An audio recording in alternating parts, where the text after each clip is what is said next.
Bonjour Laurent Vous, vous appelez d'Alès de Regard. Merci de m'accueillir. Bonjour Manuel Valls. Bonjour monsieur.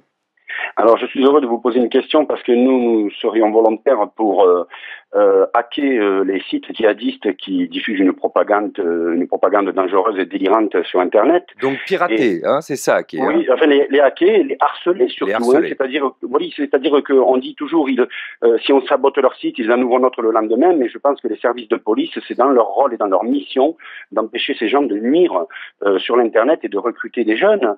Alors je n'ignore pas bien sûr que le dispositif juridique et l'arsenal juridique est nécessaire pour permettre cela, mais ces sites émettent sans doute de pays de l'étranger, de l'Arabie Saoudite et autres, et je vois mal comment on pourrait s'opposer à ce qu'un État comme la France se dote de moyens juridiques empêchant ces terroristes d'émettre une propagande dangereuse sur Internet.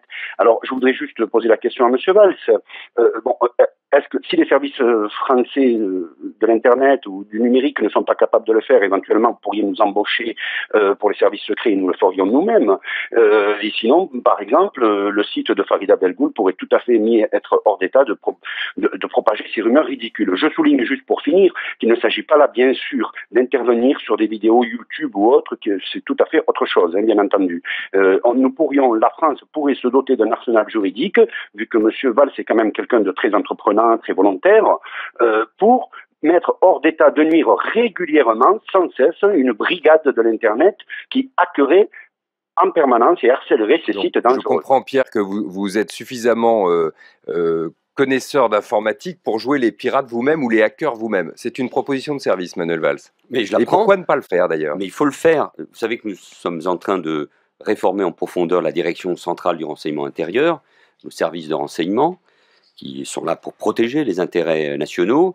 La DCRI va se transformer en direction générale de la sécurité intérieure, va avoir des moyens supplémentaires et notamment va recruter plusieurs dizaines de personnes et notamment des ingénieurs, des spécialistes, mais aussi des hackers. Parce qu'il faut être beaucoup plus présent sur la toile, même s'il y a des problèmes juridiques qui viennent d'être rappelés, qui ne sont pas simples. Je rappelle par exemple qu'aux États-Unis, l'amendement numéro 1 protège la liberté de la parole et permet la diffusion de beaucoup de messages problématiques sur les sites implantés aux États-Unis. Mais c'est vrai qu'il faut combattre cette parole de haine, ces tentatives de recrutement qui existent sur Internet. Et puis enfin, il faut aussi responsabiliser les diffuseurs.